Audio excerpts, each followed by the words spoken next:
Before we actually start writing a thesis statement, it's a good idea to talk about what it actually is and, as always, why it matters. Okay, so that's what we're going to talk about in this very brief video.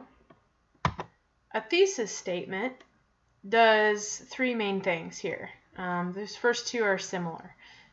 Presents your informed opinion, okay? So this is different than just a random opinion about something that is not disputable, like my favorite color is blue, okay? This word informed means that we're talking about something that is controversial or divisive, okay? You're taking on something that could go at least one of two ways. So maybe, for example, some classic examples of controversial topics would be like death penalty. Do you think that we should have the death penalty or not, and why? Okay, answering big questions like that will lead you toward a thesis style claim. Okay, the claim is the part of the thesis statement that presents your informed opinion. Okay, and you would have an informed opinion, of course, because you would do some research to back up what you believe. Either yes, we should have it, or no, we should not. Okay. Secondly, it states what you are arguing within your essay. Okay. So again, this is the claim part of the thesis statement.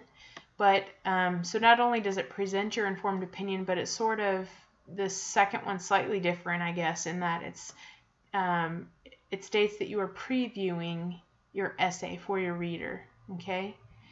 And then third of all, uses an objective, assertive tone, okay? And basically, in a nutshell, and we'll talk more about tone and how to maintain an objective tone in your writing, especially when you're writing informative pieces like this. We'll have a whole playlist devoted to that later on. But basically what this means in a nutshell is you're not going to say, I think. You're not going to use the word I at all. When you are writing informative essays like this, you avoid the words I and you and we and us, okay, as much as you can. There are some exceptions, and we can talk about those as we approach them. But as a general rule, especially within your thesis statement, it's a hard and fast rule that you do not use the word I and you don't say I think. That's very wishy-washy, okay? Your reader will doubt what you have to say from there on out if you say, I think, okay? You can hear how that sounds sort of weak, okay? Assertive is the opposite of weak, okay? You're going to state your opinion as a fact, okay, if you want to think of it that way. So to go back to my death penalty example, instead of saying, I think we should have the death penalty because, okay, you would say, we should have the death penalty because, okay? So you can hear the difference. You want to be assertive and objective. Okay, so that's kind of a thesis statement in a nutshell. But I always like to hit on the significance. Why are we doing this? Why does this matter? Why is it important? Okay, that's what significance means. So your reader, of course, wants to know what they're getting into. If they're going to read your whole essay, they want to know what it's going to be about. It's like when you're scanning things online and you're reading things online. Very few people read a website from top to bottom, right? Instead, you're looking for those bolded headlines to kind of let you know in a nutshell what that section of text is going to be about, and you decide if you're going to read it or not. A thesis statement you could imagine as sort of like that, you know, and it doesn't announce itself. It doesn't say this essay is going to be about in those words, but that's sort of what it's doing, okay? It's good to preview for your reader. Readers would get really thrown for a loop if they didn't know what they were getting into. Secondly, a thesis is so significant because it helps you develop either before and or during your research, okay, to help guide your research. So you are going to develop your thesis statement either before, probably both really. You're going to shape a thesis statement before you start researching, and then your research is going to help you fine-tune and make revisions to that thesis statement. It's going to help guide your research. So you have to have an idea to start researching it. But also your research might help change what your statement is, and that's very normal. It's a very back and forth process. So that's why we often call a thesis statement, until the essay is completed, the thesis statement is sort of a working thesis, okay, because it is subject to change. You always want to be adaptable. You're growing and learning. That's the whole reason that you're doing the research project. So as you learn more, that might shape your opinion. It might change it, and that's okay. You never, not just for this project or in life in general, want to dig down and say, this is my opinion about this and I will never change it. You always want to be able to learn more and make changes to what you think based on what you learn, okay? Never done learning.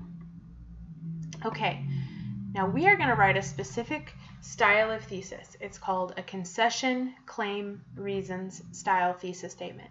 So let's break those three things down and talk about what this means. A concession is where you concede something to your opponent.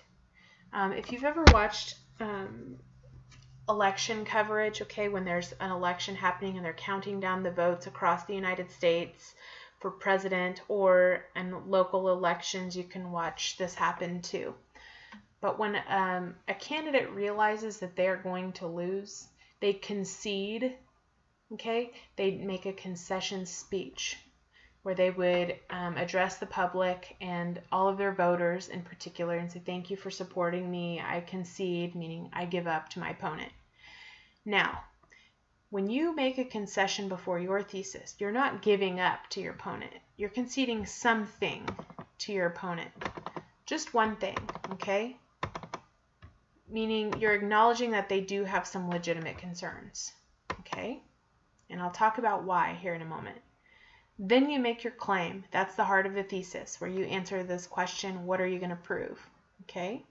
And then you provide reasons. What are the most significant reasons that you are correct, that you are right about your claim and not your opponent or whoever would disagree with you? So why would we do this type of thesis? This type of thesis really establishes your credibility, which means that it shows that you are trustworthy and you are informed. Okay? You are heavily informed if you know so much about your topic that you already can predict what your opponent might have concerns about. You're trustworthy if you are willing to say, okay, I understand that you might be worried about this. Okay? That establishes what we call credibility, which is a big deal. Okay? People will not believe somebody if they don't think they are credible. If you saw a random person mumbling on the street and they ran up to you and told you that you were a cow, you would not think they were credible. Okay, so you need to show that you are informed and trustworthy.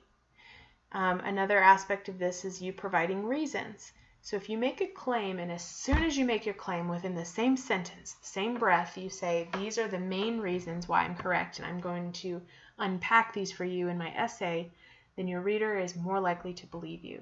It shows that you are informed. It shows that you are trustworthy.